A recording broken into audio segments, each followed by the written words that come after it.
is there's no risk. Because a company wants to come to our city and they say they need incentives to get there. If they don't do what they say, we never pay them a dime. So there's no risk with this program. So what this program is it targets jobs that pay more than 115% of the median wage in our city. Today, with the unemployment rate where it is, we don't have an unemployment problem anymore. We have an underemployment problem. We need higher wages. So this program is targeted at those industries that will create higher wages. It's a $2,000 base grant. The company has to be here, open, and hire the employees and prove they hired them at those wages before we pay it. Working with Dr. Levy, we identified 4 industries that we think long-term have an even better upside for the city, especially with Wolf Branch coming in the future. Those 4 industries are infotech, high-tech, life sciences, and advanced manufacturing. All of those are going to pay well above 115% of the median for everybody in their shops. And those are the kind of industries that we really want to be here and have those companies to come here, stay here, and grow here. While it's not a lot of money per job, it's the end of the day, it's showing those companies that we want them here, and it levels that playing field and makes us more competitive with other cities and counties around the region. And will you state the median that you're expected in this as far as the dollar value? Yes, ma'am. To be eligible, they basically have to make just over $41,000 a year. And we have a requirement for benefits packages in there for the employees as well. We have some flexibility on what those look like, but it's not just a salary contract with their employees. They have benefits, they have high wages. Those are the ones that we want to focus on. So. And again, how many years must they be in place afterwards? We have the ability that we can set that depending on the dollar amount. Minimum is 2 years. I've done it as long as 5 years for a company that did 50 jobs and they ultimately received over $100,000. We require those to stay for 5 years. So we can do a sliding scale. That's up to your direction. Typically 2 to 4, pretty standard. So in the past, I think you'll see that, again, if you look at a lot of the other cities and a few of the cities that I've actually been with in the past, we did have these type programs. Several of the cities actually had 5 years. The other ones were 2 years. A lot of times you'll see this program in conjunction with an incubator program or another program that we're encouraging job growth. So you will see these type of programs in the future. Again, you have the opportunity to make a few of these adjustments this evening if you would like to, but I think we've just provided you a basic program, and then we can go from there.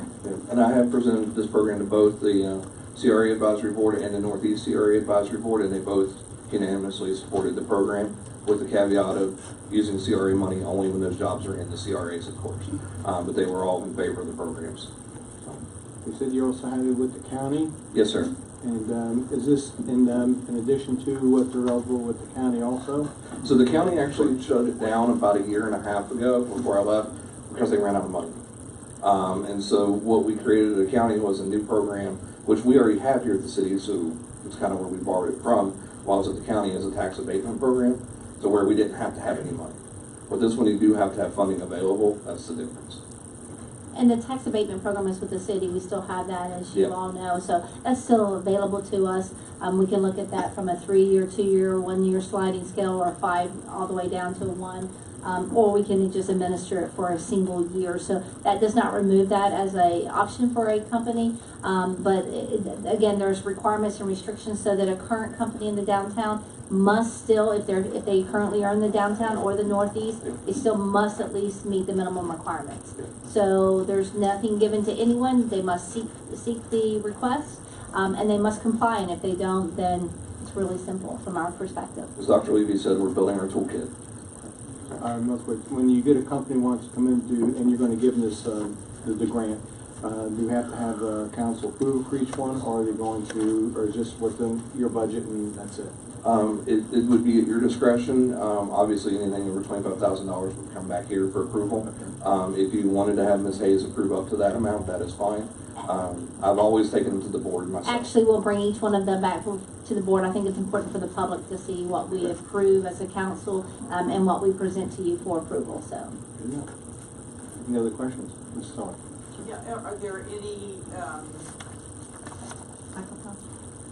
job fields? Oh, I'm sorry. Are there any job fields that are not eligible for this? Typically, retail wouldn't be. So in the packet, we actually list the state target industries. So that wonderful color chart is everything that is eligible under the state's definition. And then we highlighted the 4 that we provided the additional funding for. Okay, I thought I had. But typically, you're not going to have retail and restaurants paying those kind of wages. 24. Okay. And again, this type of program, as far as the qualified, that is typical of every city. A lot of times it's a QPI or Yep. that type of thing. So the programs are identified as being these types of programs or companies. Entertain a motion for approval of resolution 2018-38. I have a question. May I? Adam? Question is directed to Adam and to the city attorney. Hold on, we get a second first. Okay. I'll second. Thank you, go ahead, Mr. Massey. I found a language glitch that I suggest that we need to take a look at. It's in attachment 1, which is the agreement between the city and the company. It's item number 10. It's page 17 of 766 in our agenda package. It's page 3 of the agreement. Item 10, first sentence says it shall be governed by the laws of the state of Florida. The second sentence says any and all legal action necessary to enforce the agreement will be held in the city.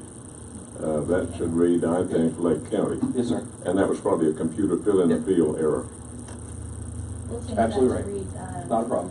venue of any litigation will be held in the appropriate court of litigation. Okay, very good. City clerk, did you get that? I know it's on page 38 of the packet. Page 17. 17 of the packet and page 3 of agreement 1, and it's provision number 10.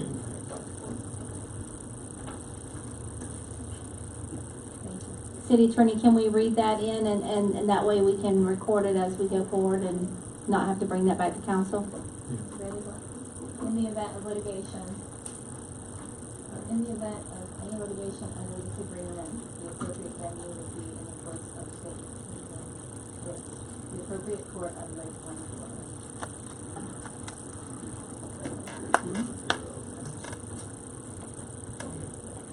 I have a standard language. That'll work. But off the top of my head, that's not Mr. Olson? I didn't have time to mention that to the manager as well, but I caught that. I'm glad Mr. Massey caught that. I also want to compliment, Adam and others that had some involvement in creating the attachment on page 16, the paragraph 8 at the bottom, the indemnification provision, in my view, is very excellent. Gives a great protection, which follows up with Adam's suggestion that we have no liability, and if it happens, this is a great protective measure, and it also, it's a double whammy if you look on page 18, that blue item is the standard contract language for vendors, and in that is another duplicate, one page 16 I think is even better, but this has good indemnification language, and that's protection for the city, and I always like that, and I know we all do. Thank you. Thank you. City attorney for looking at that.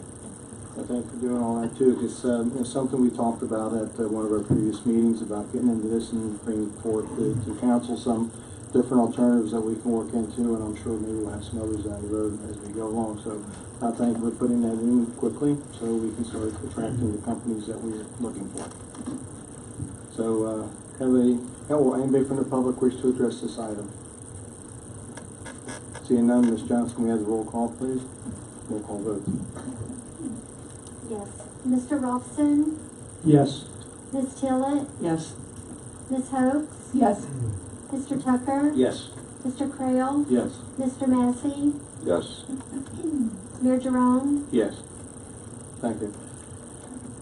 Resolution number 2018-39, approval of professional services agreement with Vitos Engineering to conduct an electric rate study. Can we have the title read by, or the resolution read by title? Thank you. Ms. Carl. Yes, sir. Resolution number 2018-39, and resolution of the City of Melville, Florida, approving a professional services agreement with Lidos Engineering, LLC, Lidos, to conduct an electrical rate study, providing for legislative binding intent, providing for authority to the city manager for implementing administrative action, providing for authority to the mayor to execute, providing for saving provisions for winners, heirs, conflicts, severability, and effective date. Thank you. Ms. Hayes? Yes, thank you, Mayor, Council Member. As you are well aware, back in January, you approved this process for the electrical division for the original impact or request was for a municipal impact and operating fee study rate study. Leidos was the one selected by the committee for the electric company. Charles Rubble is here, so if you had any questions for him. The advantage we have, we believe, with Leidos is they are the company also that performed our last rate study, so there is some knowledge of how we both operate. This year we're very fortunate to have Steve Langley on board with us, so he will be able to go through the process with Charles, and I believe we'll be able to bring back a very good quality product to you. And at this point in time, the proposal was with submitted as a $25,000 fixed fee, and we believe that is a fair assessment for what needs to be done. And we just ask that you approve it this time so that we can begin the work for this project in May. Thank you. Have a motion for approval of this resolution? Move to approve. Second. Any questions from council? Seeing none, anybody from the public wish to address this item? Seeing none, Ms. Jones, can we have a roll call vote, please? I have one question. Go ahead. When was the last time we had an electric rate study done? Just, Long time ago. I know, it was a long. Charles, can you come up and give Doubles, the exact? Edison? I think it's We know 10 years, 5 years? Did they do it on stone tablets? Stone tablets, yes. Slide rules. It's 2008. 2008. Okay, thank you. Yeah, there have been rate increases Yeah. every couple of years, but it's just been a fixed amount. This one will look at every rate separately. Got it. Long overdue, thank you. Thank you. That's, And the contract, I believe, on the RFP stated every 5 years. It would be a 5-year. Correct, Charles? Ms. Jones, roll call vote, please. Ms. Tillett? yes. Mr. Tucker? Yes. Mr. Robson? Yes. Mr. Crail? Yes. Mr. Massey? Yes. Ms. Hope? Yes. Mayor Jerome? Yes. Resolution number 2018-40, approval of mutual aid agreement for electric emergency assistance. Ms. Cockcroft, could we have the title read, please? Yes, sir. Resolution number 2018-40, resolution of City of Mount Dora, Florida, approving a mutual aid agreement with American Public Power Association to assist in Federal Emergency Management Agency FEMA reimbursements for mutual aid assistance in the event of an electric emergency incident, providing for legislative findings and intent, providing for authority to the city manager for implementing administrative action, providing for authority to the mayor to execute, providing for savings provision, providing for scrimmage, errors, conflicts, severability, and effective date. Thank you, Ms. Hayes. Yes, thank you, Mayor and council members.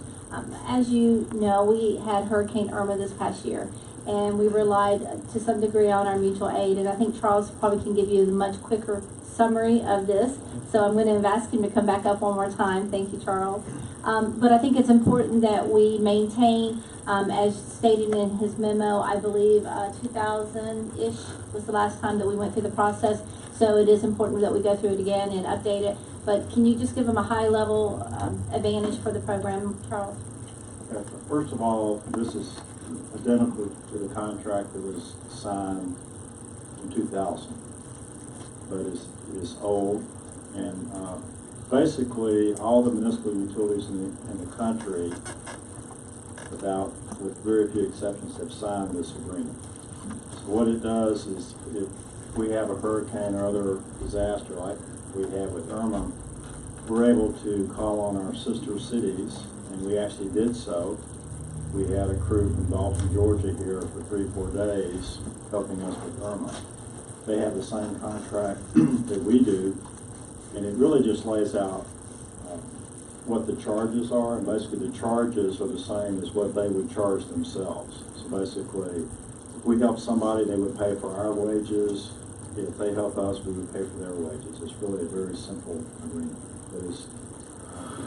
The cities usually don't have to depend on contractors. They usually can rely on their sister cities to come in and help in hurricanes. Thank you. Again, this is kind of one of those things, again, we're just putting the policies in place and making sure that we have something to follow that supports our guidelines and our general direction as to how we operate.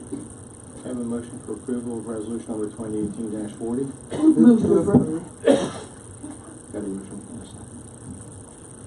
Any comments, questions from council, Mr. Wilson? Thank you, Mayor. Charles, are there any major deviations from the 2000 contract versus this contract? Is it pretty much the same with? I haven't compared it word for word, but it's essentially exactly the same concept. it may even be word for word, but APPA is the national organization, and they developed this standard contract, and we're adopting the same one as everybody else. Just wondering if there's major changes. Thank you. So basically, it's just, we will do this and you will do that, and who does what to whom type of thing, and this is how we're gonna pay you, or, you know. It's really more on the payment side. There's no obligation to it. The way it works in a hurricane, if we think we're going to need help in Mount Dora because of a bad storm, we could request often in advance to see if they have people that they could free up to come and help us. And so basically, if that happens, it just lays out the terms of how we're compensated, or how they're compensated. And it doesn't, I mean, they may send people from a different city the next time, or is it always gonna? No, it's our choice. In other Okay. words, we have to ask, somebody proposes, and we say yes. Okay. Actually, we had a city back in 2004 that we would not want to come back. Got it. Dalton was great. Is there some sort of a report card system at the end that you input to this organization that says these guys were good, or these guys? Oh, yeah, there's so good? feedback. There's Yeah. feedback. It's a cooperative thing, Mhm. and by and large, almost all the municipal utilities are very happy to come to Florida. Well, especially in the wintertime, probably. Any other questions from council? Anybody from the public wish to address this issue? Seeing none, Ms. Johnson, we have a roll call vote, please. Ms. Tillett? Yes. Ms. Hope? Yes. Mr. Ralston? Yes. Mr. Tucker? Yes. Mr. Crail? Yes. Mr. Massey? Yes. Mayor Jerome? Yes. Resolution number 2018-41, the Dogwood Mountain Reserve property purchases. Ms. Cockcroft, can you have the title read, please? Yes, sir. Resolution number 2018-41, a resolution of City Council of the City of Mount Dora, Florida, approving the purchase of the Arthur and Marcia Strong property, all P 3790144, and the Kenneth Swindle properties for reconstruction of the cul-de-sac for Dogwood Mountain Reserve, providing for legislative findings and intent, providing for authority to the city manager for implementing administrative action, providing for authority to the mayor to execute, providing for savings provision, providing for scrivener's errors, conflicts, severability, and effective date. Thank you, Ms. Hayes. Thank you, Mayor and council members. As you know, we've been talking about Dogwood Mountain pretty much at each meeting, trying to give you an update. This particular item, the staff looked at the area of concern. We went through several different iterations of trying to decide whether or not we felt like we needed to purchase the land based on engineering information and so forth. And then again, it kind of came back to the same solution and an outcome that Pegasus did encourage us to purchase. Our staff did. They felt like we should purchase it for an easement as well as a roadway area. We felt like it would be cleaner when we go through the process of putting up the temporary to the permanent wall, that the land would then be held by the city, limiting what can happen in the future at that site. So staff has reached out to the three owners. They're very compliant in the sense that they're willing to take the $50,000 per parcel, and that's virtually the cost that to them when they purchase that parcel. So we are basically reinstating them with from their original cost, so we are comfortable with that. Legal has looked at this as well as our staff members, again, Mr. Radowski and so forth. So we're very comfortable to offer you this opportunity to purchase this land and have as part of our package, and then we'll submit it to FEMA in the end for reimbursement. But at the same point, if they do not reimburse us, we know that at least the property will be maintained and taken care of by the city. We have a motion for... Move to approve. Second. Thank you. Any comments from the council? Mr. Crail? Just a question that was posed to me. Each property parcel owner currently pays a $200 per year assessment, and we will, I think. We will continue to pay that. Yes. Thank you. Mention on the title, we got the title searches back on that today, that was not listed in the resolution or exception. Okay, so we need to do that. I'm sorry, say it. There's... The title, we got the title opinion back today, the Tony and the HOA, condition was not listed on either of those title commitments. Well, Condition of closing. It's the HOA's responsibility. Yes, well, it's a matter we'll have to address. There's ways that I know you can do, when a government takes over property like that, we can do things through impact fees and other things also. There's other ways that we can reimburse other than a monthly fee package. Potentially negotiation. Yes. Ms. Tillett? Yeah, I went out and actually, took a look at it today, and thank you, Mr. Rodowski, for sending Mr. Harper out with me, because I really wanted to see the magnitude of this, and I was blown away with how devastating that roadway is. I was afraid to go, very close, I'm afraid that the road would, fall away under my feet, and the way Mr. Harper, Robert Harper, explained it to me was that once it's all over, because there's already a conservation easement kind of in the middle of this, that whole area could then possibly go, turn into conservation land when it's all over and done with. Which I guess there's a mama black bear that lives there and a couple of her cubs, and so as building impinges upon wildlife's natural habitat, I think it would be good to keep that as a conservation area, and I don't see why the original developer or landowner would even think about selling those lots. That was just, I don't know how you build on those lots. Anyway, my comments, my thoughts, I'm all in favor of this, and the sooner we can get this structurally resolved and structurally sound again is fine by me. Other comments, Mr. Tucker? No, that I want to echo Councilwoman Tillett that this is another piece of the puzzle to get this going. It's rainy season is coming, and this is just, we need to get all this done and get it made right up there. Several of my close friends live up on that area, and it's time. We got to be moving.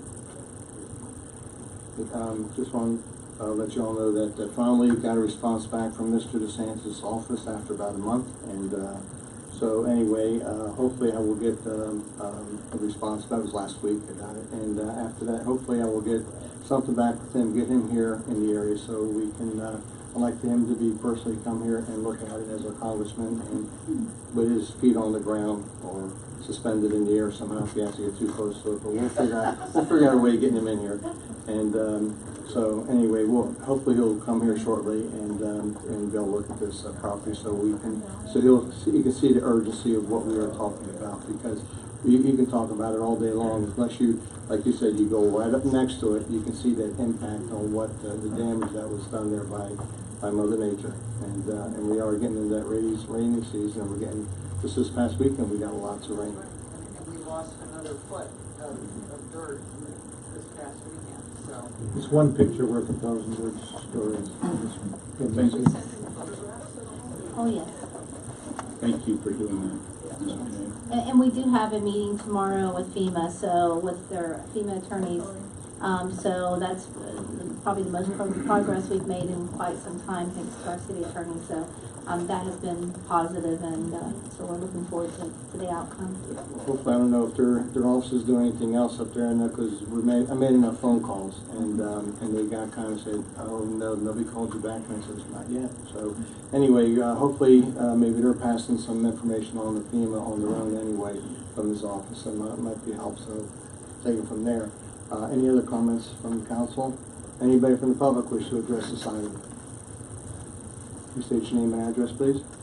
James Murray, 1224 Normandy Drive. I noticed in the agenda packet there were two memorandums that were listed. Memorandums that do not say who they were from, they're to the council, but they don't say who they were from or who reviewed them. Both of them were listed under each different homeowner. If you'd be so kind as to tell us why. Almost in every document we've ever seen, there's always a listing of people that review them, approve them, and send them. In these two cases, there were none. That's what Talking about the confidential client Yes. negotiation memorandum? Yes. I think that's the Ed Garfield memo. Yes. In both contracts, it doesn't say who they're from, or any aspect of it. What's that? Is it Mike? Ed Barfield is our consultant who deals with land, and if it's from him, then I believe those, yeah. So they weren't with our firm, they were with someone else. No, he's not a lawyer. He's with us. Okay, thank you. Yes, sir. Anybody else from the public? See none? Ms. Johnson, we have the roll call vote, please. Mr. Tucker? Yes. Mr. Ralston? Yes. Ms. Tillett? Yes. Ms. Hope? Yes. Mr. Massey? Yes. Mr. Crail? Yes. Mayor Jerome? Yes. Approval of resolution number 2018-45, endorsing Lake County's letter to the FDOT regarding the flooding on State Route 46. Ms. Cockcroft, we have the title read, please. Yes, sir. Resolution number 2018-45, a resolution of City of Mount Dora, Florida, endorsing Lake County's letter to the Florida Department of Transportation regarding the potential flooding on State Road 46, providing support to Lake County, providing for legislative findings and intent, authorizing the mayor to execute, providing for a savings provision, providing for scrivener's errors, conflicts, severability, and effective date. Thank you, Ms. Hayes. Thank you, Mayor, council members.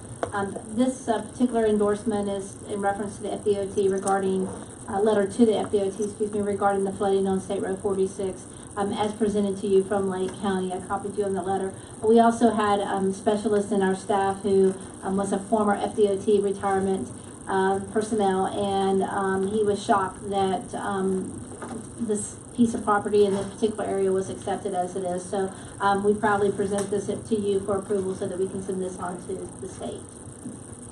We have a motion for approval of this resolution. Second. Thank you. Any comments from the council?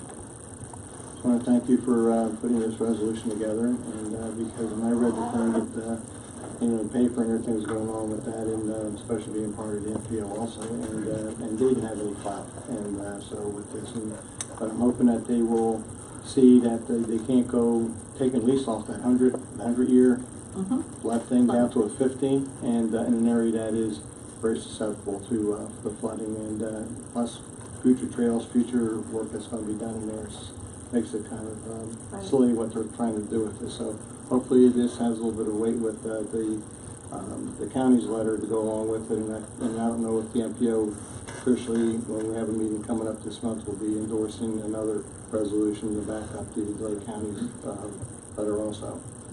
So any other comments from council here? Anybody from the public wish to address this issue? Seeing none, Ms. Johnson, can we have a roll call vote, please? Ms. Tillett? Yes. Ms. Hope? Yes. Mr. Ralston? Yes. Mr. Tucker? Yes. Mr. Crail? Yes. Mr. Massey? Yes. Mayor Jerome? Yes. Resolution number 2018-46, emergency debris hauling and disposal with Series Environmental Services. And Ms. Cockcroft, we have the title read, please. Yes, sir. Resolution number 2018-46, a resolution of City of Mount Dora, Florida, approving an emergency debris hauling and disposal contract between the City of Mount Dora and Series Environmental Services, Inc., providing for legislative findings and intent, providing for authority to the city manager for implementing administrative actions, providing for the mayor to execute, providing for a savings provision, providing for scrivener's errors, conflicts, severability, and effective date. Thank you. Ms. Hayes? Yes, thank you, Mayor and council members. Again, as we went through Hurricane Irma this year, we had the good fortune to be able to piggyback for these type services. Since then, we have now gone out for the RFP so that the city itself has presented the scope of services that we feel like are needed to be filled during the process of hauling and disposal. As you can see, what you've seen presented to you is a 5-year continuing service contract that went through the regular process and the documentation being provided. You're also going to find a very similar process when you reach the next resolution 47, I'm assuming. So in reference to the monitoring and the disposal hauling actually go hand in hand. 2 different services this time. Hopefully we've had, with Hurricane Irma, the need for additional companies to be qualified also was brought to everyone's attention, and I believe we saw that in the submittals this time as far as the responses to the RFP. So we would encourage improvement of this, and we are in good shape for the hurricane season for the next 5 years in this respect. May I have a motion for approval? Motion to approve. Second. Okay, any comments, questions from council? Only as mayor and council, I was looking, it's an emergency services contract, I was looking for the definition of emergency, couldn't find it. I think maybe that's important, but then I realized essentially the whole thing talks about an emergency, so it's all wrapped up into the entire contract. That's how I interpret it anyway. I know it becomes an emergency when I declare it emergency, I know that much. It's like the first whereas is certain meteorological events such as tropical storms and hurricanes are generating sound, but I know last year during all this removal process, and a lot of municipalities in Central Florida and upwards found out that their companies that they had contracts with to dispose of all their debris, all of a sudden were backing out of their contracts and going down south where the money was better, and forgetting all about us, and so put a lot of companies, a lot of municipalities in the lurch last year. So I would assume this contract has some provisions for protection for us this time around. It does. Okay. Again, most of us were with the same company last year. It's a very different situation also. Yeah, a lot was learned from that from Irma. So we're still talking about her. So, okay, any comments from the council? Anybody from the public wish to address this item? Seeing none, Ms. Johns, can we have the roll call vote, please? Mr. Massey? Yes. Mr. Ralston? Yes. Mr. Tucker? Yes. Mr. Crail? Yes. Ms. Tillett? yes. Ms. Hope? Yes. Mayor Jerome? Yes. And resolution number 2018-47, the emergency debris monitoring with Soundside, and Ms. Comstock, we have the title read, please. Yes, sir.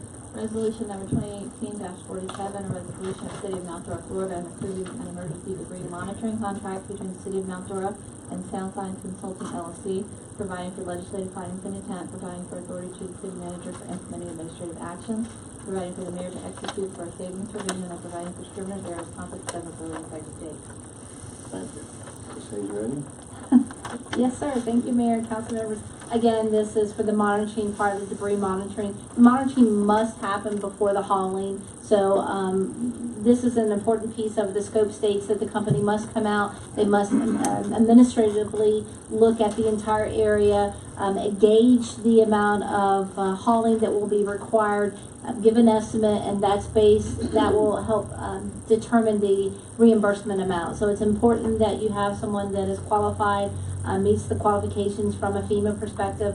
Again, this is a 5-year continuing service contract, puts it in place, and lets us go forward. This is a new company for us again this year. And again, I think the new requirements and so forth established by FEMA to allow more companies to be involved is important. And the process is attached as far as the RFP and the fact that we went through it and the selection committee was put together. So the request you approve it. Oh.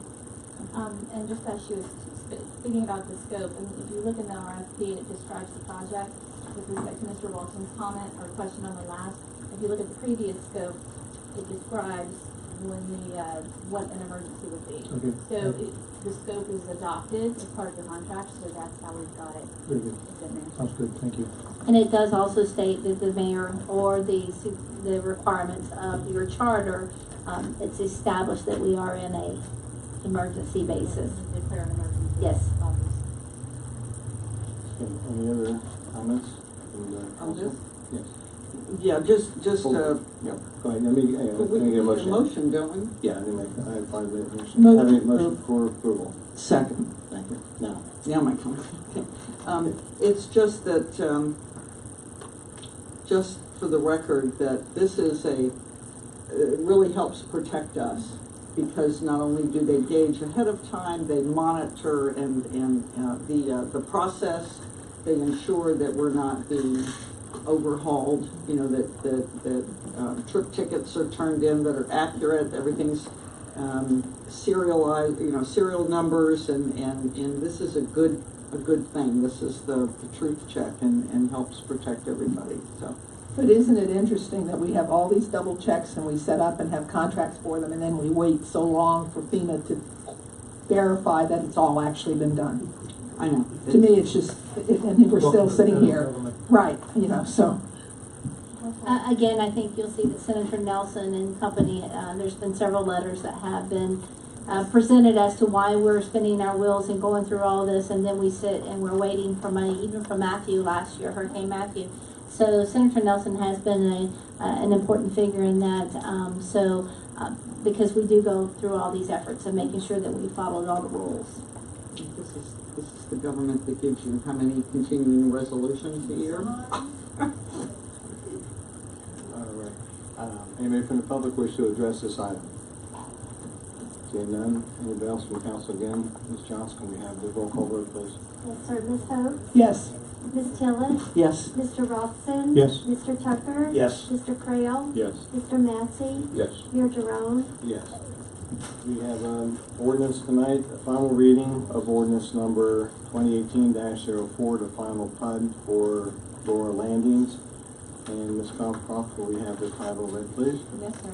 Second and final reading of ordinance number 2018-04, an ordinance of the City of Mount Dora, Florida, approving a final development plan, final PUD master plan entitled Door Landings, assigning the planned unit development PUD zoning classification to property located between Lemon Avenue and Pine Avenue, providing for legislative findings, providing for implementing administrative actions, providing for conflict severability, and setting an effective date. Thank you. And at this point here, we'll follow the guidelines here, and this is a public hearing on this ordinance. So if there's anybody from the public who wishes to address this item, for this public hearing on this PUD, on this final PUD ordinance, please do so right now. Okay, seeing none. He also at this point, it wasn't on here, but I know we have to have the applicant has an opportunity to address. So if the applicant's here, you're welcome to come forward and make your quick presentation. Name and address, please. Thank you, Mr. Mayor, council members. I'm Kathy Hadaway with Polis and Bennett, 2602 East Livingston Street, Orlando, Florida, 32803. We've been before you a couple times now, and we are certainly pleased to be here at our final hearing and would appreciate your support of our application tonight. Thank you. Thank you. Okay, can I have a motion for approval of the ordinance number 2018-04, please? Move approval. Second. Thank you. Any discussion on the council's part? I'm assuming there's no changes to the first reading. No, sir. Very good. Thank you. Any other comments? Ms. Jones, can we have the roll call vote, please? Mr. Robson? Yes. Mr. Tucker? Yes. Mr. Crail? Yes. Mr. Massey? Yes. Ms. Tillett? Yes. Ms. Hope? Yes. Mayor Jerome? Yes. Okay, we have, now we're going to city manager's report, and we have, I think, 3 items. Right? That's correct. Thank you, Mayor. Sorry, thank you, Mayor, council members.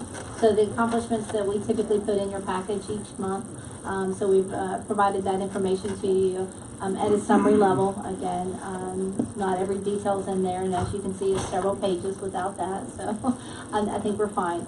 Our lobbyist update. So we were very fortunate to have John Wayne Smith. I will tell you that we have a RFP going out this month. We anticipate it'll go out the last week of April for lobbying services, it'll be open for April and May. So I will still receive reports from our current lobbyists, but I was going to have him come out and provide you an update, but I would rather let that process finish first before I have him come in and provide you an update just for the going forward. So I'll probably schedule that for sometime in July. So you will be presented that package to you in the very near future. I believe it's scheduled for the second meeting in June, if I'm not mistaken. Okay, so the report's in here as far as activities, and we can see where Peoples and Smith, several application for job growth, Florida Community Trust, DEP. He has actually been assisting us with several grants. He was here. John Wayne Smith was here maybe 3 weeks ago.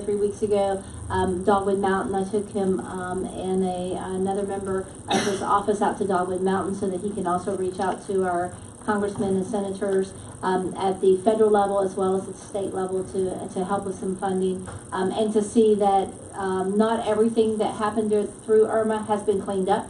We have some issues out there, so I felt it was important for him to visually see that, so we did take him out. He also provided you a final report, and I'm not sure if anyone would like to speak on that or have any questions. I know Mr. Rolfson was involved in that to some degree, so I'm not sure if there's anything that you would like to bring up on that one. And we put this information on the website for anyone and everyone to read in reference to what our lobbyists are having to do for the city of Mount Dora and what they applied for in the appropriations and with the House. And then the third item will be the item that we were going to discuss earlier this evening at the work session. So, Misty, can you put that on the overhead? The work session agenda? The work session for the item number 4.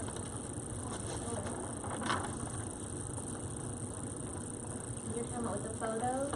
Yes, please. Okay, I don't have those on here. I can pull them up, though it just may take a minute. Okay, that's fine.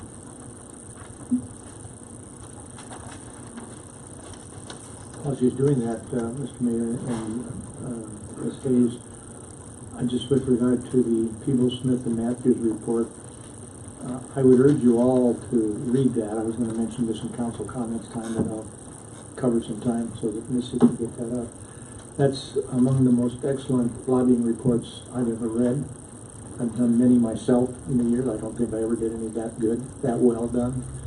And it's comprehensive, and I believe the city of Mount Dora has probably the best lobbyist in the state of North Dakota working for us as a city.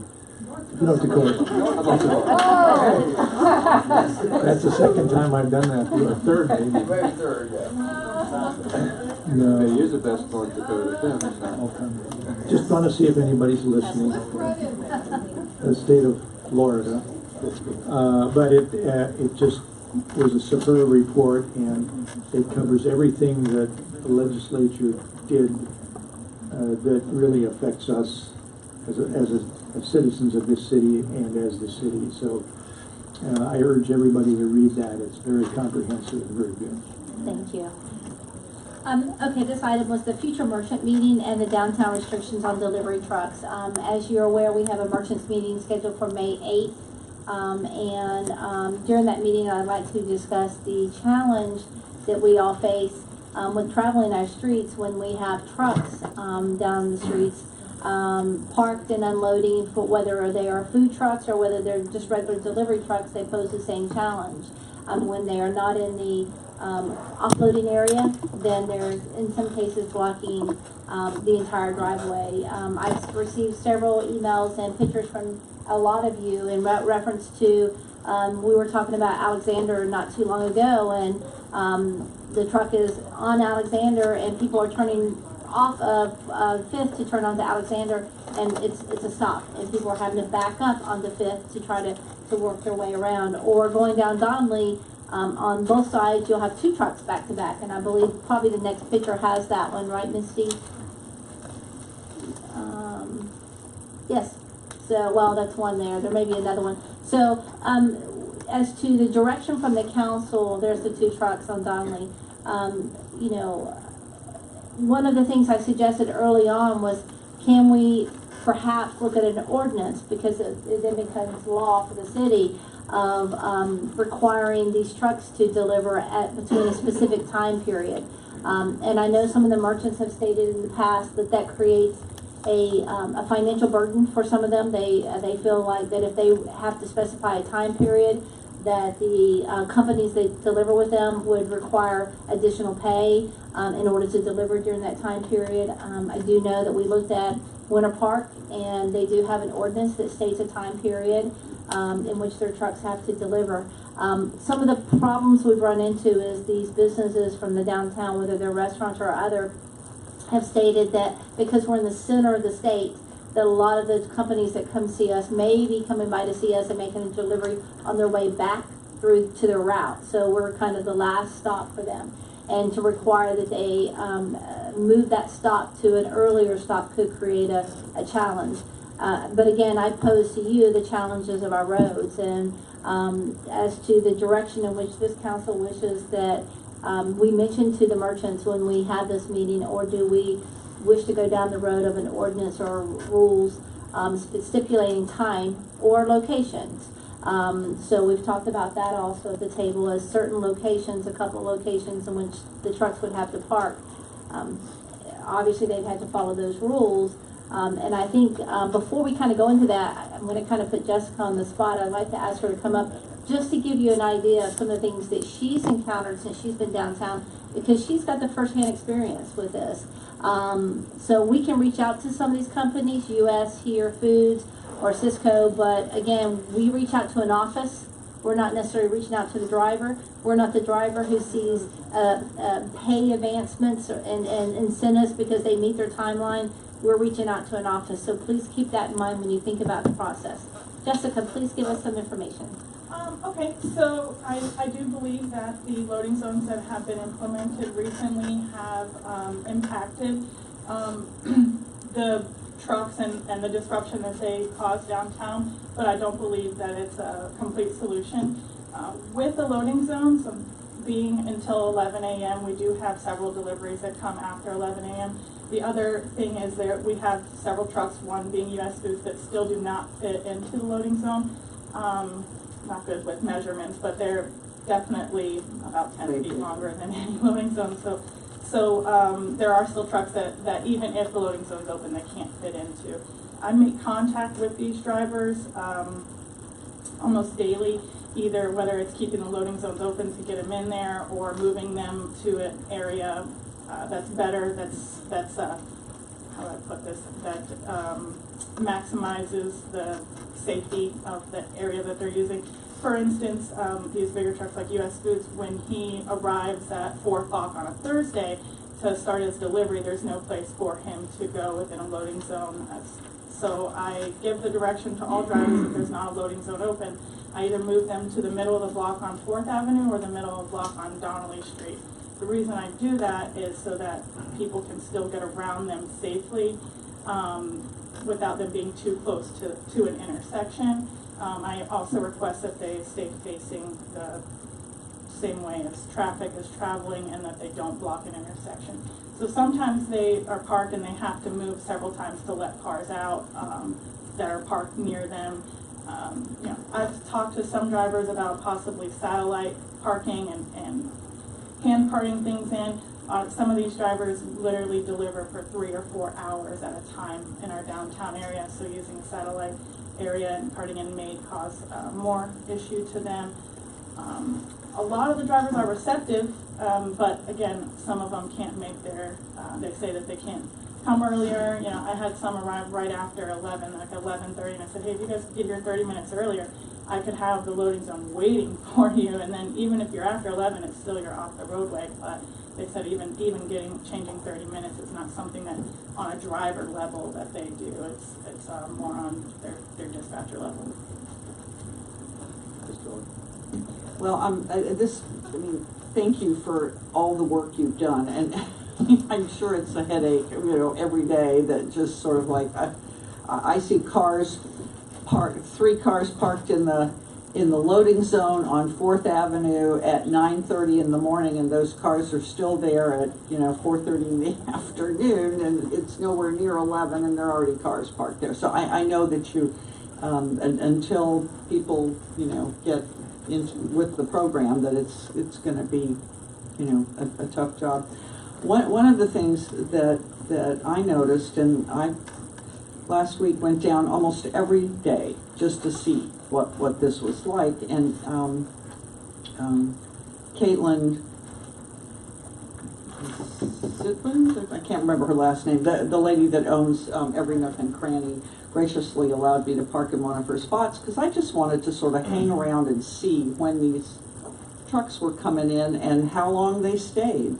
And as an example, one instance, a truck was on Donnelly, parked between Susan Nemec's store and up the street there, Ashley's, yeah, and up the street, and 4 people who had lunch. It would come. This was about 2 o'clock in the afternoon. They had been in town all morning. They had had lunch. They needed to get home. Their car was blocked for 35 minutes. They stood there on the sidewalk for 35 minutes, and never saw the delivery guy in that time. I don't know what he was doing, but he had 4.5 cars blocked with the length of his truck and his offloading ramp. So, I mean, I think if other cities in Central Florida can manage this with an ordinance, I don't see that they're any further away from the delivery focus than we would be. And I would urge my fellow council members to consider something, seriously consider drafting some sort of an ordinance that would help alleviate this problem. I've seen one of these pictures, if you can back up, Misty, was a truck parked on the corner. That one, yeah, that one, right, I think Magical Meat's on the left side of your picture, and the Olive Branch is on your right. And to try to get around there, you can't see around that corner. I mean, that's really, really dangerous, that kind of thing. That same driver from that spot, he has a difficult time being educated, but I don't That's a nice way to put it. He should not be loading there anymore. I believe he's got the idea now, because that is such a dangerous spot. And then I also have also moved everyone from delivering on Baker, because you just can't get around them there. So every driver has been put on notice they're not delivering from Baker, and that is no longer a safe spot to unload. Yeah, I still think that the time limit is probably the best way to go. Now, I would like to know how much of a financial impact that would be on. I'm assuming that it's mostly restaurants that have these big food trucks, the refrigerated trucks and things. I'm not so sure about the stores, the small, the stores that have hard goods as opposed to food goods. But it would be, I think we should see if we can get that data, just so that we know. I know that one concern that's been brought to my attention by merchants about, scheduling deliveries is that they would have to either open earlier or later to have someone receive those deliveries, and that they said it would be a financial impact on their business. So that's the only that I've heard from merchants. You mean like before 10 o'clock when all the stores are open? So if you did that they have to deliver before a certain time and their business isn't normally open during that time, then they would have to pay an employee to come receive the delivery. That's the only concern about a time frame that I have heard voiced in my downtown travel. Okay, and those are usually the smaller trucks, I think. If you impose a restriction on drivers on the trucks that come in, and they're have to pay premium to do it, they can accommodate whatever you want to do, but if you're going to have to pay a premium to do it, they're going to pass that premium on to the restaurant owners, who in turn will pass it on their beverage and food prices at that point. So it's a given that that'll happen. Mr. Olson, you had a comment? Thank you. First of all, Corporal Hall, thank you very much for all you do to help this process downtown. I've heard many good things I want to pass that on about your quality. I'll turn back, Misty, to the very first slide, the very first one I think you showed. Yes. I don't know for sure what street that is on. That's Baker and Sunset. Okay, gotcha. At any rate, somebody turning in there you can't. would obviously have to back up to an intersection, and that's an accident waiting to happen and potentially dangerous. I would certainly suggest that no truck be able to park. I've already made contact with drivers, and I have one last week, and that was the only one that I was aware of that was still delivering there last week, and I made contact with him. So as far as I know, all drivers at this point know that they cannot any longer utilize Baker as a parking for delivery. And if, I'm assuming you know how to deal with this clearly, but if you have some reluctant drivers that don't respect your position, they don't have a choice but to just point to that thing on your left chest and make sure they do it. I think an ordinance is worth considering. I don't know what one will look like. I know we have to respect the merchants' issues that will impact on that, And so there might be a balance, but without knowing what one might look like, if there's a sample prototype we can look at, I'd be certainly interested in that, assuming we can't get cooperation through Corporal Hall's actions and others. But I have no problem looking at an ordinance. I can always say no, or modify it, but without seeing it, I think it's worth looking at. But obviously merchants need to be involved in that actively because they're impacted by this, so, thank you. You bring up, Adam, excuse me. That's okay. Come on up. Adam just wants to give you a quick update. He had a company in his office today at 2, Cisco. So I think that that you need to hear what he has to say. Maybe that'll help with some of your questions. And then we can go back and forth between Corporal and Adam as needed. Absolutely. Thank you, ma'am. Corporal Howe's doing a great job of communicating with the truck drivers what we need to have happen, and they are communicating that back up their management chains. I've now been contacted by 3 companies. The regional manager for Cisco lives in Mount Dora, walked in my office at 2 o'clock today, didn't have an appointment, walked in and said, how can I help you? Was very kind. They already dropped the 54-foot trailers, and they will not bring a trailer over 24 feet into the city. They wanted to know if they can use the alleyways. And I said, if they can get in and out safely, of course, we'll gladly make that work with you. And he offered a solution that Cisco is insured and bonded to actually have keys to where they deliver, so the business owners don't have to be there. They do it all day, every day in Orlando, and they go in at 6 o'clock and fill the restaurant freezers in downtown Orlando and leave, lock it up, and they do that. So there's options there that I think if we work with some of these trucking companies and get some other solutions from them, we can have a very collaborative solution there. So just wanted to offer that as well. Thank you, Adam. So as you can see, obviously we have some opportunities, and I think we had someone else who changed their truck. Didn't we have one other company who willingly? Okay. So we've had a few companies who understand the need to make some adjustments. Obviously, if the truck's not full, that works to our advantage. But again, the food service truck that was just up there, I think that truck is there for hours. Right. Yeah, I think that U.S. Foods and Budweiser usually spend 3 to 4 hours at a time downtown. So I'm not sure. As well as Coca-Cola. So yeah, I think they just make deliveries a couple times a week. They spend 3 hours or so. And we're okay with making, like Coca-Cola the other day parked in front of City Hall. Again, it's at least a better side of Baker and not in the downtown. And they were in front of City Hall, so it was the cars that were on the other side could actually maneuver themselves around it. So, I think that's even acceptable to some degree, at least for a short time, because those trucks are pretty much one size, I would say, the ones they're bringing through town. Again... And I've also instructed the drivers that if they get here before 11 and if there's a loading zone that's not available due to traffic, due to cars parked there, to contact the police department and we can get them moved so that they can park. So. This is butting in, but I'm really impressed with what Adam just reported about Cisco coming to him and suggesting they will modify their process, shorter trucks and so forth. That shows good responsibility.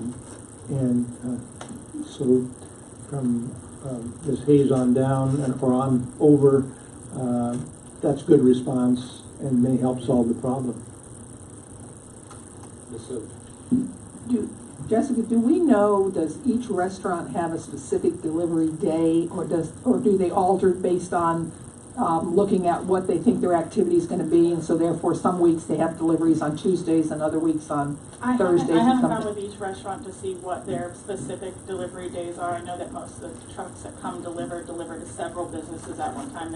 The trucks aren't coming down usually to deliver just to one, so they're coming down to deliver to several at a time. I guess my thought is there more opportunity there, though, if we had an idea throughout the city, especially the restaurants? Oh yeah, for sure. If we could get the information as to when they have their deliveries, what specific days and stuff, maybe just by looking at that data as an outside entity, we could see how it could possibly match up and then be able to solve it even in a deeper way. Right, and because I think you're doing a great job, and I think part of what we're seeing is just the process, the slow process of re-educating and everything like that. So you basically, I think, made a lot of progress. However, the issue is still there. Right. But, I mean, I know at Lake Receptions, I get deliveries by one company one day and the other company the other day, and that's what it's set.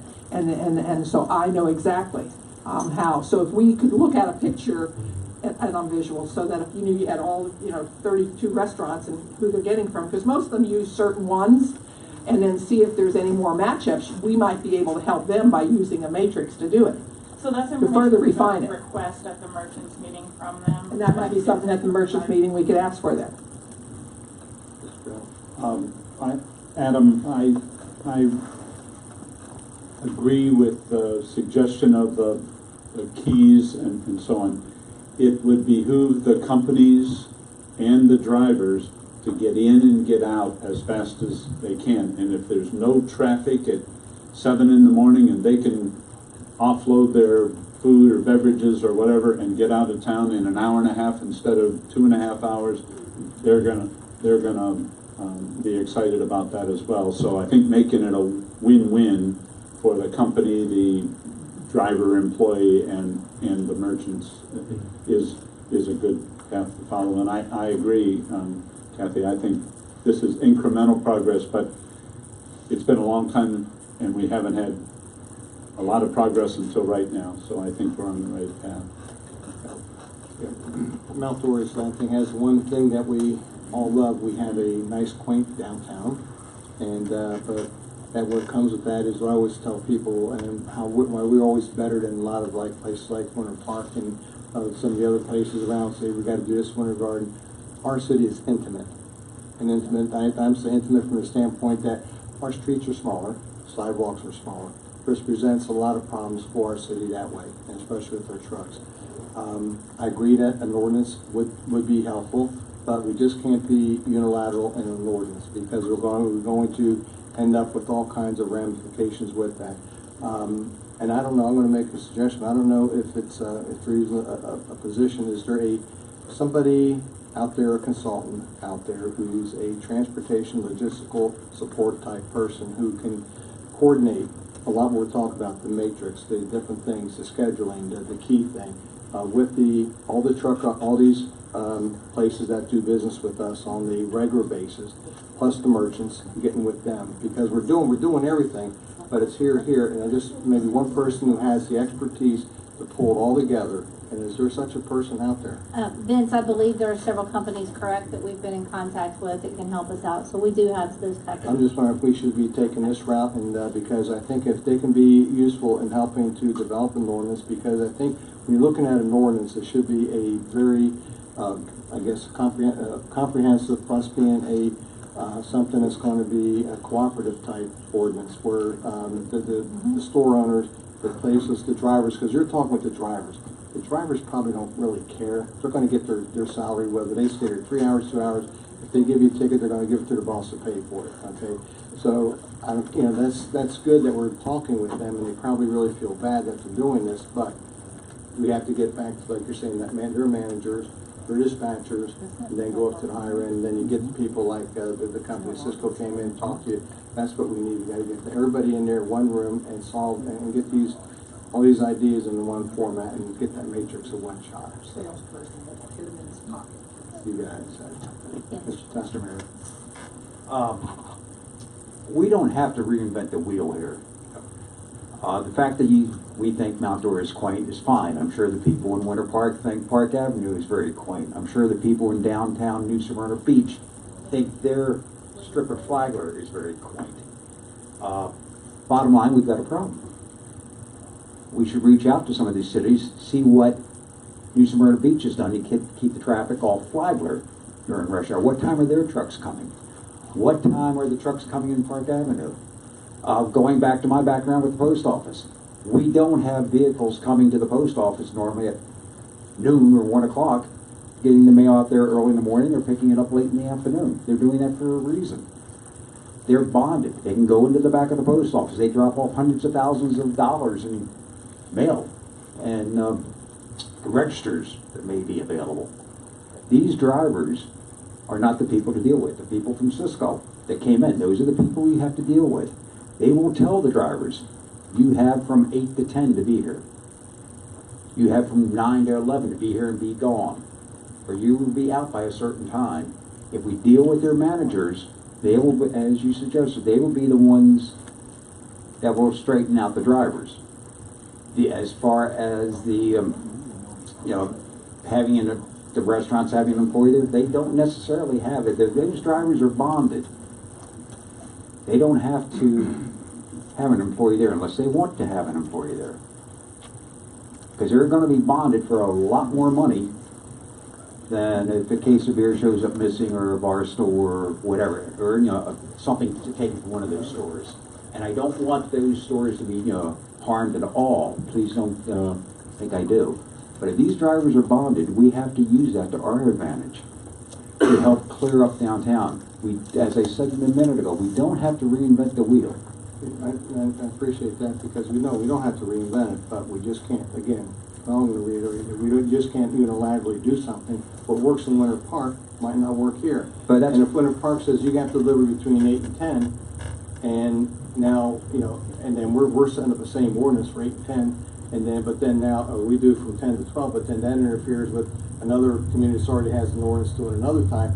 So I think what we're looking at is coordinating all this information. Yes, exactly. That's why you're not reinventing the wheel. That's why you're talking to Winter Park. That's why you're talking. Right. But what I'm saying is that we bring in a coordinator, so the company out there can manage all that data. For us to manage all that ourselves on this end is going to be cumbersome, you know, because you're talking a lot of different things. If there's a consultant and we can get it done in a lot quicker fashion, I think is what we all want to do. We want something, but get it done quicker, as quick as possible. If we want to get the data to know, just to have a picture of deliveries, could we not have a form to hand out at the merchants meeting for those that come and at least see what they even know about that? We can, and we have reached out to these other cities, so we have all that information also. So, I mean, it's available.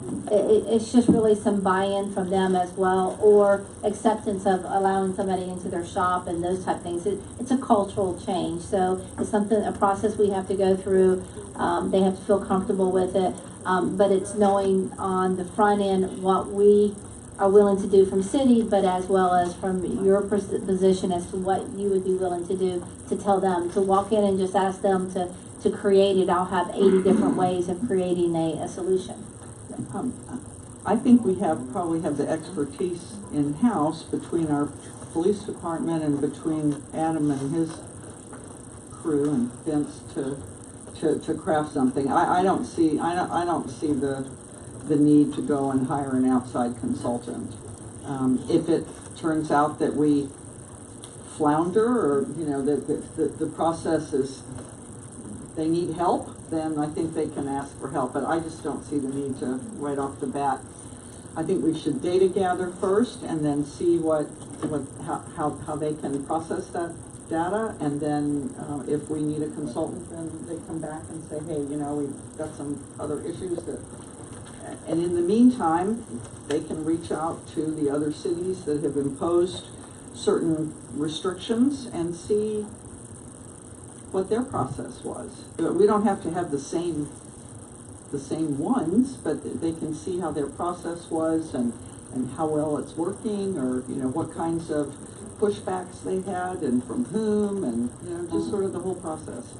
So I would be in favor of that. I would not be in favor right now of you know hiring. I think first of all it takes a while to the procurement process and all that. Let's just start doing it. We've got a meeting in a week or 2 weeks. Okay. Thank you, Jessica. Okay. Thank you. Thank you, Adam. Thank you.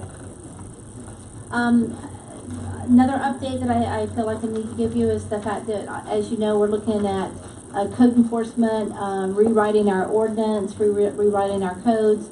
We're presenting that information to the Planning and Zoning Board in the next meeting that we're able to get on the agenda.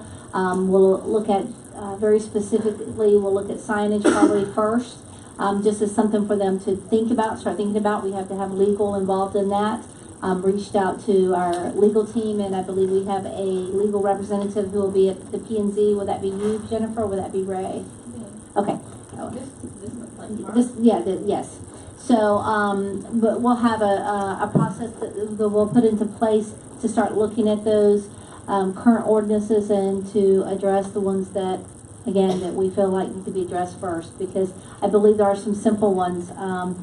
If you wish to address something about the yard, it's 18 inches high or whatever it might be for mowing, and the process by which, go through the ones that we know that we can address, and then we have a few that we, at this point in time, have to await some other processes and start addressing those. So the Planning and Zoning Board will have that on its next monthly meeting, in which we can add it to the agenda. So that is one item.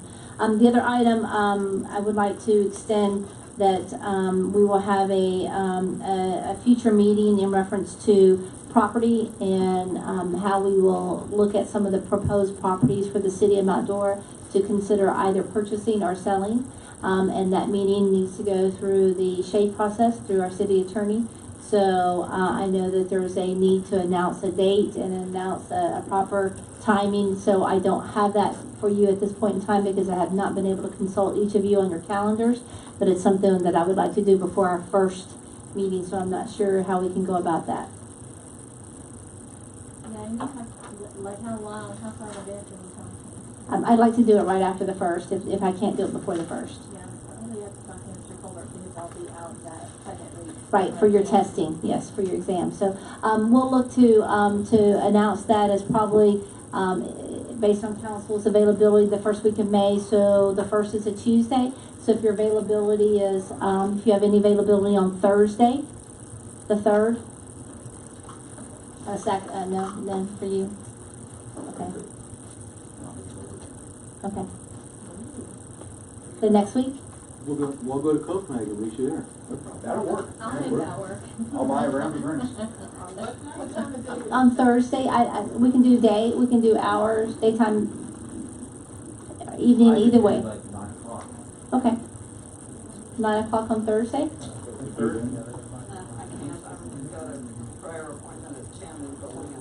Okay. What about Wednesday? The 2nd? In the afternoon, Wednesday the 2nd? Can we say like 2 o'clock? I have nothing, but I can talk to Colbert for May. Okay, so we'll address strictly there are several properties to look at to purchase. There are several properties to look at that others are looking at to purchase from the city. So that'll be a shade meeting. There's a statute, I don't have the statute in front of me, that allows us to go through that process. 2 o'clock on Wednesday then, correct?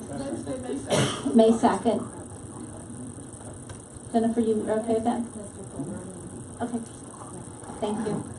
And I believe that is it for tonight, Mayor. I'm sure I've missed something, but we have a Blueberry Festival coming up. Is Chris Carson still here? No. Right, so, Earth Day this weekend, yes. Andrea's busy with, working with the team.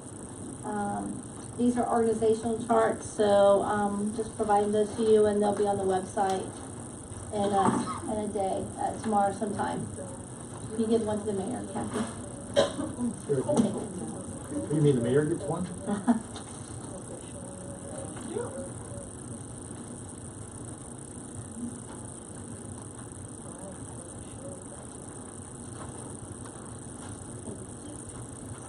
And of course, there'll be more organizational charts as we go through budget, but with the changes in some of the department directors and so forth, it's so that you can see who sets where.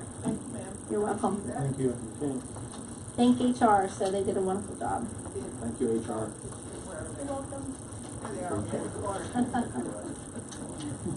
So, and I think if I can do one quick moment, a quick update, if I may, Mayor, with GAI from Amy Jewell, because I know that's our survey and information is important, and we want to make sure we catch all of our organizations. Amy, you want to come up and just a quick little update? Thank you, sir. Good evening. I just want to send out a memo to everyone. Just wanted to give you a little bit of a heads up. GAI will be doing the analysis of the facilities. That will be May 15th through the 18th. We have invites have been sent out to over 52 stakeholders. One individual representing each organization, which I've had several say we want to add 2 or 3 people, but we don't have the capacity. So on April 25th, we'll have 3 meetings, one at 10, one at 1:30, and then one at 6 to meet the needs of those 52 stakeholders. The online survey will go live by May 1st, maybe a little bit before, but as I shared with you, we have a full communication plan that will involve over 60,000 Facebook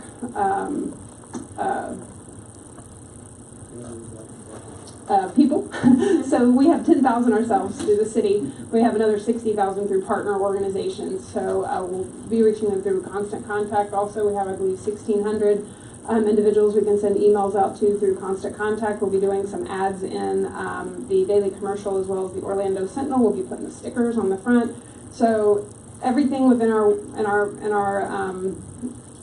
tool chest that we'll be using. I'll be doing some community presentations. The most important thing is just really driving people to that online survey. I also sent you a very rough draft of the online survey. Please take a look at it. We don't want it to get too lengthy because they'll get survey fatigue, but at the same time we want to make sure that we're thinking about the end results and what we're hoping to accomplish through that survey. So, any questions? I thought it was an excellent, I got the chance to read them all, and I thought you did an excellent job on that list of communications that you're going to do.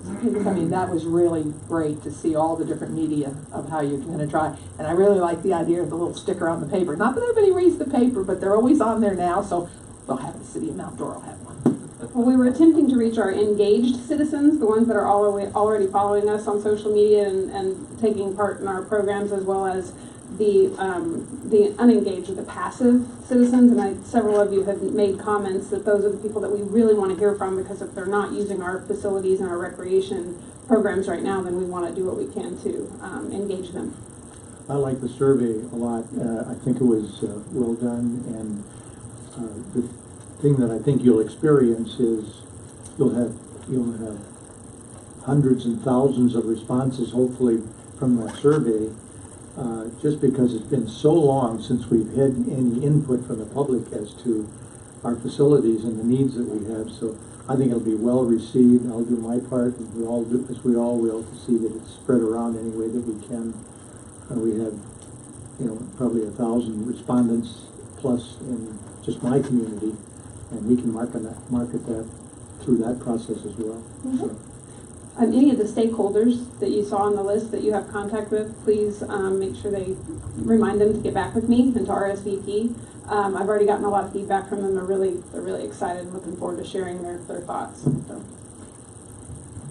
Amy, is there a way that I don't have it in front of me, so I don't remember, that if someone doesn't have a computer or online access, that the city will mail them a we could probably set up something like that. We'll definitely have written surveys at the library, so they could either take one on the computer at the library, they could do a written one at the library. We'll probably be circulating through events, sending out paper ones that way, and then I'm hoping GAI will take that information and consolidate it, so I don't have to. I think having them at the library, at City Hall, again, when we have the Blueberry Festival, maybe we can work on setting up a booth somewhere so where if we have them available, people can grab them, because to mail them out to someone and then to receive it back, I mean, that it's a challenge. Some of our right. seniors, right. Seniors.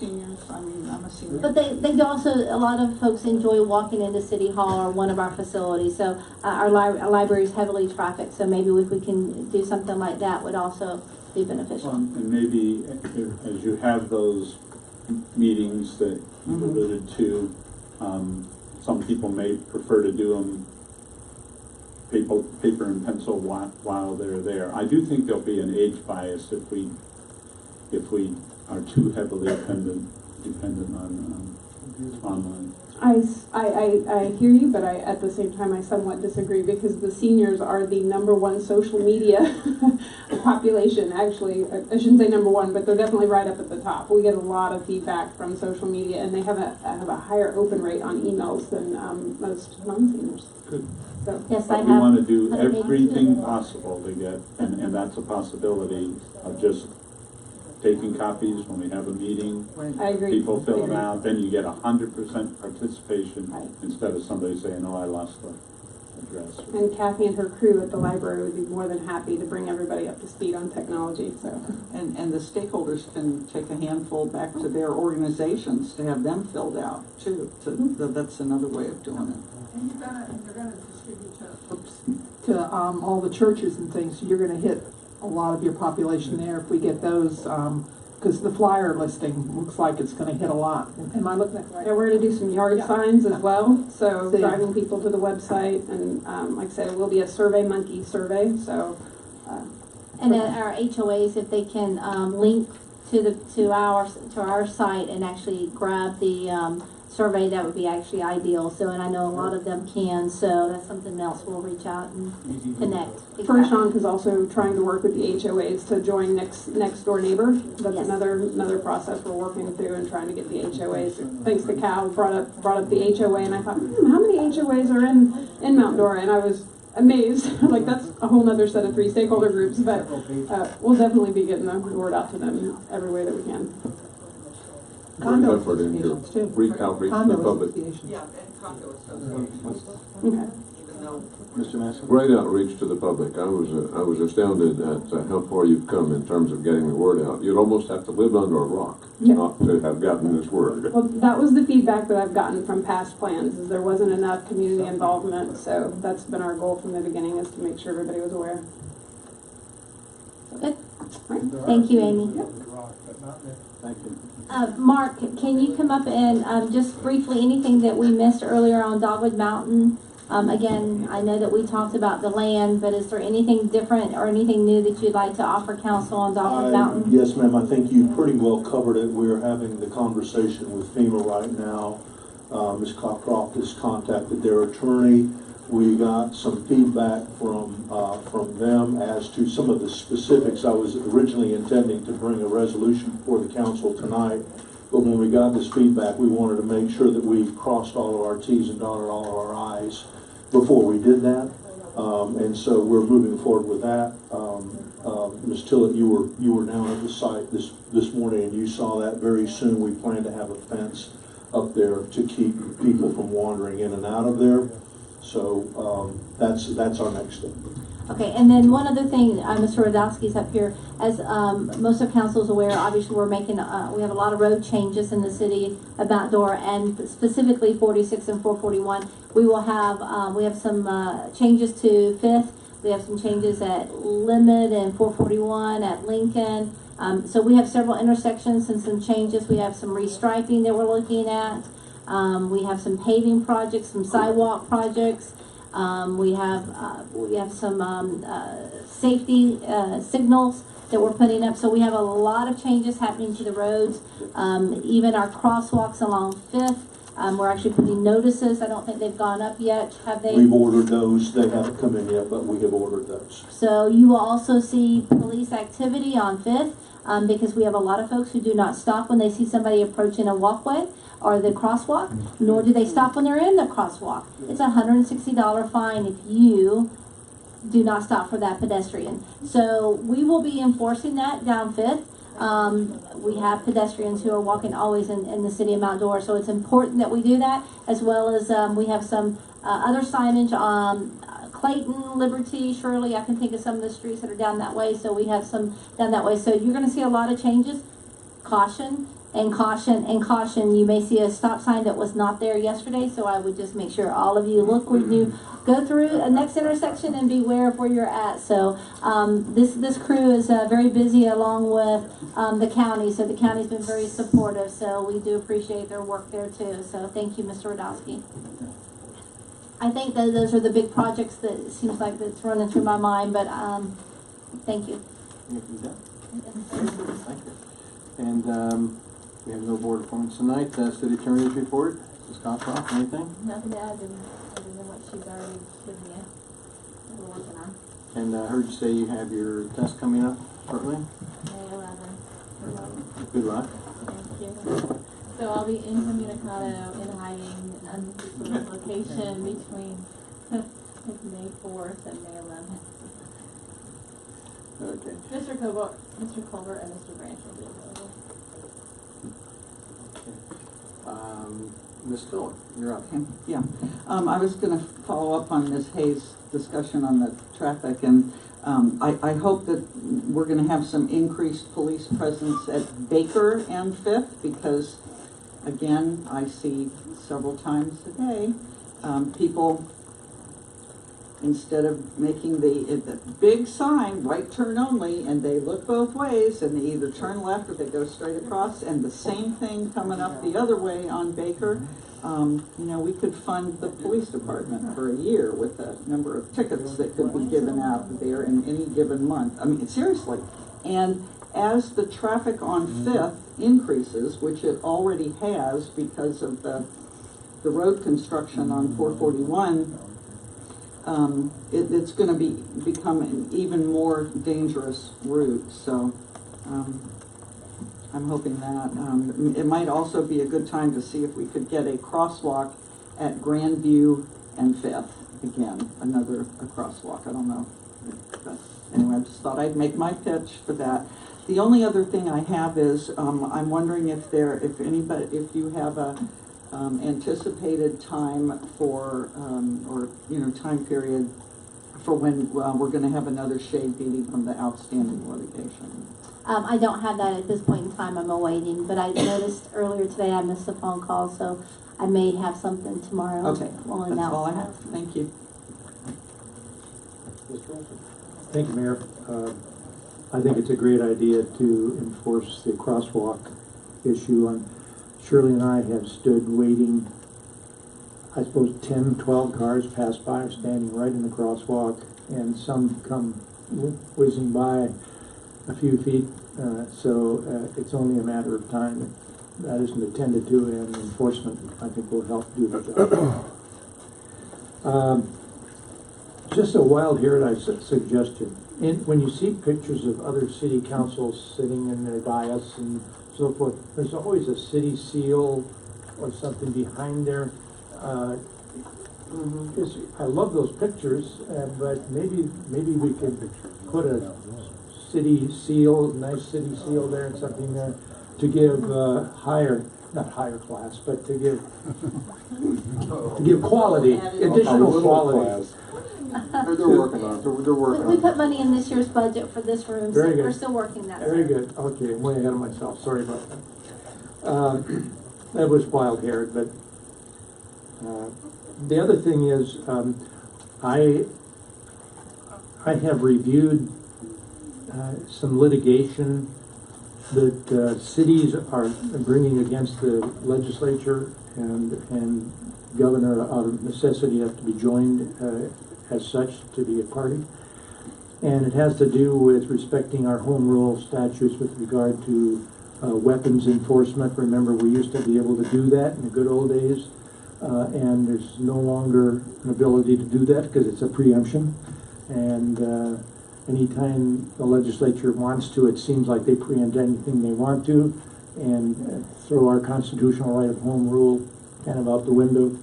And so some cities are suing in a declaratory judgment action to get an opinion from a judge as to whether that's even constitutional for them to do that, among other things. And there are other issues other than that. But Orlando just joined. There are 10 cities that are in the lawsuit. And I think there's kind of a move to see if we can add numbers to that.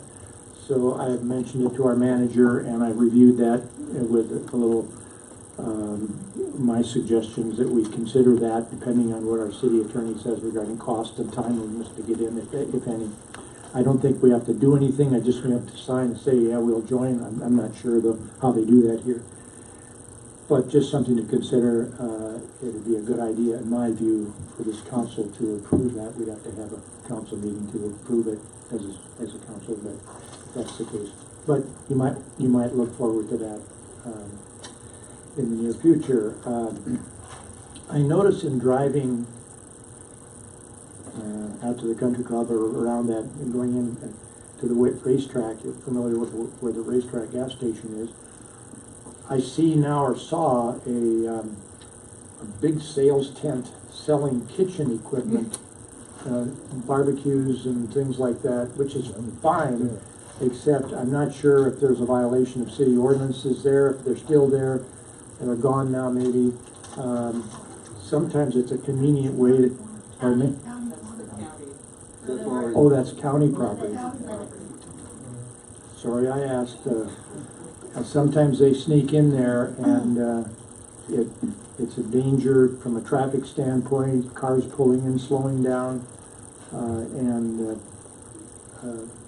anyways. Those with them with that special sale.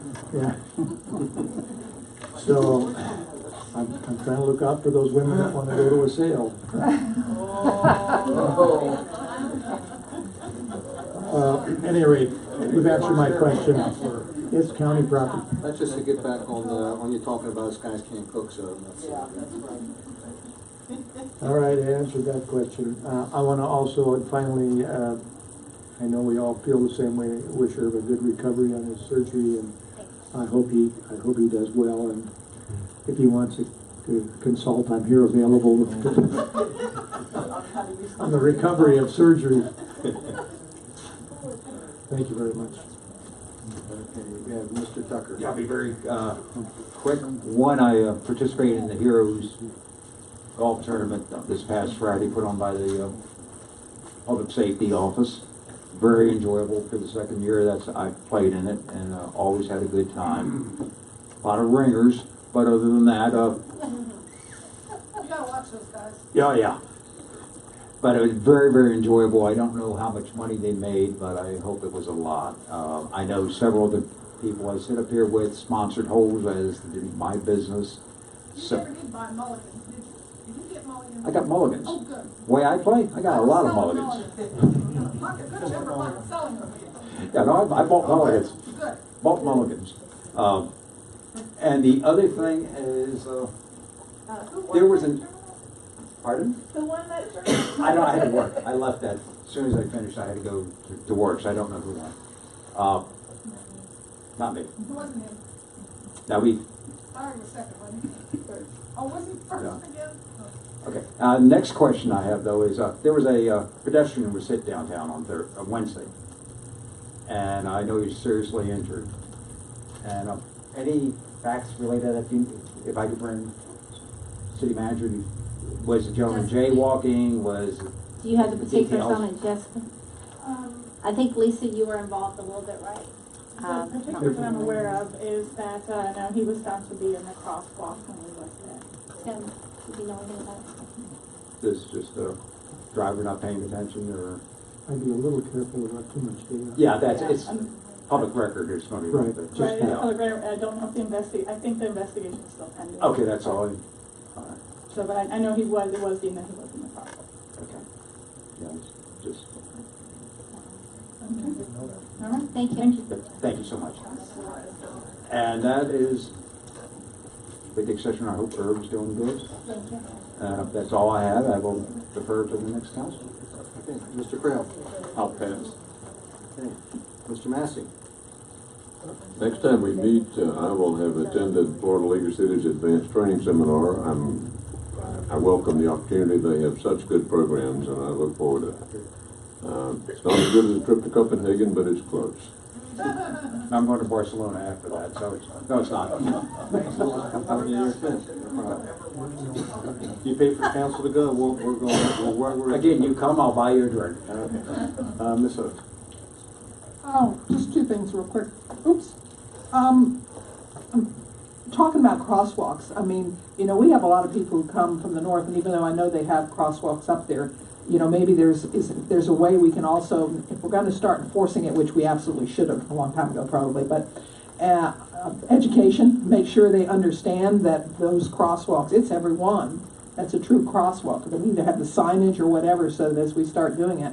Well, that's what we're waiting on. Okay. New signage that actually, if I remember, and Jessica may be able to explain again, you've been on the hot seat tonight, haven't you? It's a little sign, a smaller sign, and it has an arrow pointing down, striped, and it actually says "Stop here," something to that effect. Crosswalk. So yes. The way the law reads is that the person actually has to be in the crosswalk for the people to stop. That's correct. If someone's waiting on the sidewalk, the cars do not have to stop. So you have to be approaching. Well, see, you have to be entering the crosswalk. That's important then, because that's an educational point. Because number of us Signs walk will down. help with that. Yeah, okay. Yes.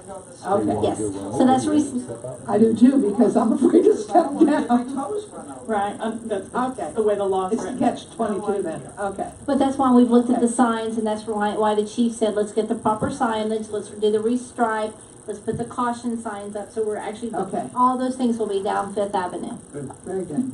or Fifth, sorry. Okay. Also, and again, a reminder, the Butterfly Garden release, I guess, is Sunday afternoon at 2 o'clock. I have it on my calendar, so. Okay.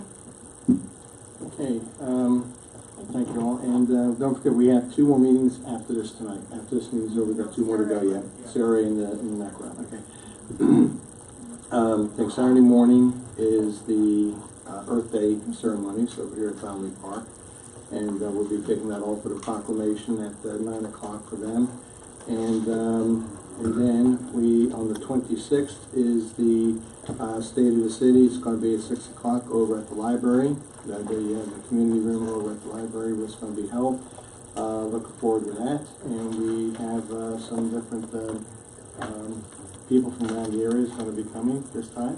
We've sent out some invitations to our fellow council people and representatives from around the area to come and to take part with us also this time. So, and we'll do basically the same kind of format we did. We'll do the presentation, and then we'll have a kind of like a town hall where people can ask the council questions, and there's questions you can answer, and whatever you want to do with that. 26th. That's on the 26th, Thursday night. It's a Thursday night on 26th. Where's Earth Day? That's over, no, it's over the Downley Park Small Day. I think it's a pretty small day event, isn't it? Yeah. It's a very, very good night, very nice event. A lot of things there. I think, Mr. Carroll, you attend that also? You do? Normally, but I have a son getting married. Okay, well, congratulations on that, too. And let me see, I think so.